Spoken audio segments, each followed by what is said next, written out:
जय श्री राम। बहुत बहुत स्वागत करता हूँ आप सभी का एक बार फिर से अपने YouTube चैनल पर। मैं पंडित आशीष शर्मा। मेरा आज का ये वीडियो रहने वाला है मिथुन राशि के जातकों के लिए। मिथुन राशि जो पिछले लंबे समय से शनि की ढैया के प्रभाव में है। शनि की ढैया का मतलब है कि आपकी राशि से आठवें घर के अंदर अगर शनि का ट्रांजिट घूम रहा है, शनि गोचर कर रहे हैं, शनि की स्थिति राशि से अष्टम में है, तो यह शनि की ढैया का प्रभाव होता है। शास्त्र के अंदर इसे लघु कल्याणी कहा जाता है और सामान्य ज्योतिष, व्यवहारिक ज्योतिष में देखें तो इसको हम शनि की ढैया कहते हैं। ढैया यानी 2.5 वर्ष तक शनि का गोचर। वैसे तो बहुत ग्रह ऐसे हैं जो आपके चंद्रमा से आठवें घर में अशुभ फल देते हैं, लेकिन शनि क्योंकि इस राशि के अंदर लंबे समय तक रहता है, 2.5 वर्ष तक रहता है, धीरे धीरे गोचर करता है, स्वभाव में अशुभ है और हमारे कर्म का कारक ग्रह है, इसलिए इस ग्रह का प्रभाव अन्य ग्रहों के मुकाबले ज़्यादा है। शास्त्र कहता है कि जब शनि आपके कर्म कारक रूप लेकर चलें और वो राशि से अष्टम भाव के अंदर हों, तो आपके एफर्ट्सों को आपको दुगना करना पड़ता है। कि भाई ये वो समय होता है जो जीवन में आपसे बहुत अधिक संघर्ष कराएगा कर्म क्षेत्र को लेकर, क्योंकि जो अष्टम भाव अड़चन, दुविधा, परेशानी, अशुभ समाचार, दुर्घटना, धोखा, फ्रॉड, कोई पैसा फंस जाना, किसी प्रकार की परेशानी आना, इनके लिए आठवां घर जाना जाता है। और शनि को ही यहाँ पे एक तरीके से ढैया इसलिए कही गई है क्योंकि शनि कहीं ना कहीं अपनी कुछ दृष्टियाँ भी रखते हैं। शनि जो नेचुरल अशुभ ग्रह हैं, राशि से आठवें घर में अगर वो जाते हैं तो कहीं ना कहीं उनकी तीसरी दृष्टि अष्टम भाव से बैठ के दशम भाव पे पड़ती है। यानी इस दौरान व्यक्ति कार्य क्षेत्र को लेकर काफ़ी टूट जाता है। इस दौरान कार्य क्षेत्र के अंदर आने वाले उतार चढ़ाव, इसको हम कहते हैं ups and down in career. चाहे वो नौकरी के क्षेत्र में हो, चाहे व्यापार के क्षेत्र में हो, व्यापार का बंद हो जाना, एक से अधिक व्यापार चल रहे थे तो एक व्यापार बंद हो गया, व्यापार के अंदर बदलाव आना, नौकरी का लगना और छुटना, ऐसी स्थितियों में दिखता है। यानी कार्य क्षेत्र के अंदर लगातार संघर्ष और कार्य क्षेत्र में स्थिरता ना देना, इस ग्रह की वजह से हम देख सकते हैं कि शनि की ढैया आपको सबसे पहले जो प्रभाव करती है वो यही करती है, क्योंकि चंद्रमा से आठवां कहीं ना कहीं आपका आठवां है। यानी आपके मन से आठवें घर में अगर है तो कुछ ना कुछ इन्वॉल्वमेंट ऐसी स्थितियों में व्यक्ति की खुद भी होती है कि वो खुद भी गलती कर देता है।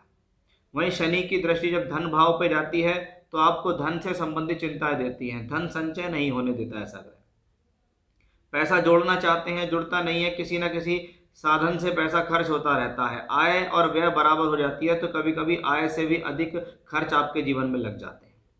वहीं शनि की 10वीं दृष्टि जब आपके पंचम भाव पे जाती है तो ये आपकी बुद्धि को मलिन करती है, आपको गलत निर्णय लेने के लिए उकसाती है कि व्यक्ति गलत निर्णय ले और नुकसान में आ जाए।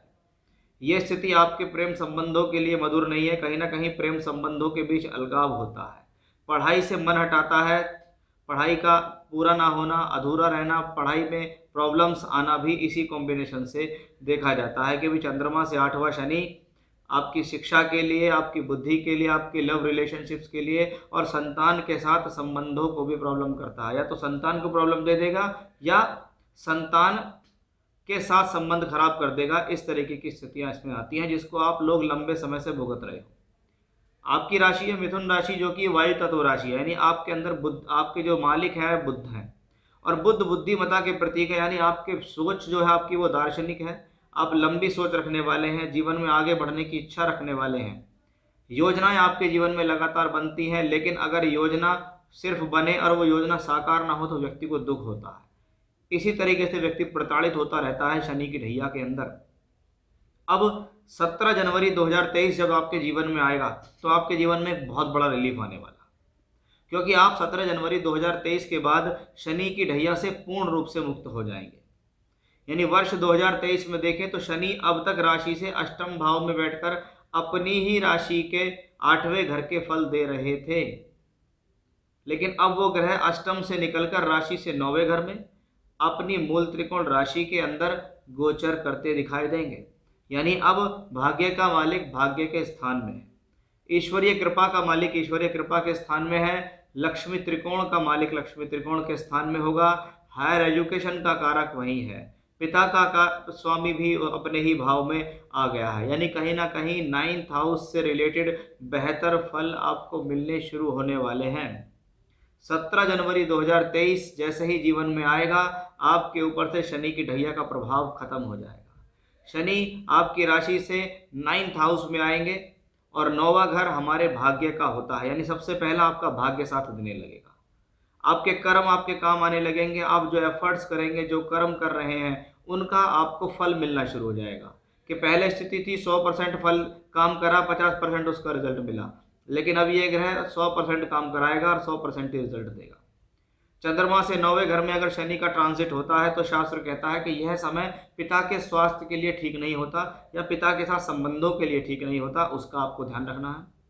आपको अधर्म को लेकर किसी प्रकार की ऐसी भाषा का प्रयोग नहीं करना है जो आप एक तरीके से पाप के भागी बने, क्योंकि ऐसी स्थिति में व्यक्ति धर्म के प्रति अवहेलना भी कर देता है। उसके मन में कहीं ना कहीं अपने आप की फ्रस्ट्रेशन निकालने के लिए कि परेशान है, तंग है, तो उसने कहीं ना कहीं अपना ठीकरा शनि के ऊपर या ईश्वर के ऊपर फोड़ दिया, जो कि अपने आप में एक पाप कमाने योग्य ही है। तो आप इस चीज़ से बिल्कुल बचें, रूढ़िवादी ना बने, ईश्वर पर विश्वास करके आपको चलना होगा। अगर नवम भाव का मालिक नवम भाव में है तो भाग्य साथ देगा, भगवान की कृपा मिलेगी, लक्ष्मी की कृपा मिलेगी। ये पंचम से पंचम है तो संतान से संबंध जो खराब चल रहे हैं वो मधुर हो जाएंगे, संतान प्राप्ति के योग बन जाएंगे। साथ ही साथ ये स्थिति आपके जीवन में लाभ के अवसर देगी, क्योंकि शनि की दृष्टि एकादश भाव पर पड़ेगी। एकादश भाव पर शनि की तीसरी दृष्टि लाभ के लिए अच्छी है, लेकिन बड़े भाई बहनों से संबंध के लिए अच्छी नहीं है। यानी ये ग्रह भाग्य और लाभ दोनों देने के लिए तैयार है। शनि की जब सप्तम दृष्टि तीसरे उस भाव पर पड़ती है तो टूर से, ट्रैवलिंग से, यात्राओं से व्यक्ति दूर स्थान से जुड़कर ट्रांसफर करा के अपना भाग्य बना लेता है। अगर किसी प्रकार की कोर्ट कचहरी, झगड़ा, झंझट, परेशानी आपके जीवन में चल रहा है, कोई बीमारी आपको लंबे समय से तंग कर रही है, तो शनि उस चीज़ को सॉल्व करते दिखाई देंगे, क्योंकि शनि की 10वीं दृष्टि छठे भाव पर यहाँ पड़ने वाली है, जो रोग खत्म करेगी, जो ऋणों को खत्म करेगी, जो शत्रुओं को हराएगी, जो जीवन में प्रॉब्लम्स को दूर करेगी।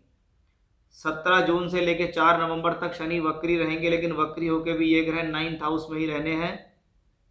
वक्री होकर ये पिछले घर में नहीं आने हैं। इसका मतलब वक्री ग्रह का त्रिकोण स्थान में होना शनि के फलों को बढ़ाने वाला ही है।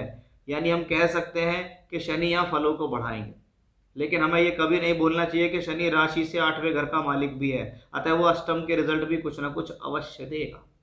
यानी थोड़ी बहुत अड़चनें आएंगी, लेकिन बहुत सारे फल शनि के नवम भाव में जाएंगे, क्योंकि वहाँ ये स्वराशि के भी हैं, वहाँ ये मूल त्रिकोण के भी हैं, वहाँ ये भाग्य स्थान में भी हैं, लक्ष्मी त्रिकोण में है। तो सभी तरीके से आपके लिए बहुत बढ़िया शनि की ढैया के बाद की जो स्थिति है 17 जनवरी 2023 के बाद, जितना शनि देव ने आपको परेशान किया या आपको प्रॉब्लम्स क्रिएट की हैं, उतना ही अधिक वो आपको देने के लिए तैयार हैं, इसमें कोई भी संदेह नहीं है। यानी मिथुन राशि के जातकों के लिए बड़ा ही अच्छा समय शुरू होने वाला है 17 जनवरी 2023 के बाद। थोड़ा सा संयम और है, उसके बाद आपके जीवन में अवश्य ही सफलता आपको मिलेगी। ये था मेरा आज का विषय। फिर से इसी प्रकार की जानकारी लेकर आपके सामने हाजिर होऊंगा मैं। तब तक के लिए बने रहिएगा मेरे साथ। जय श्री राम।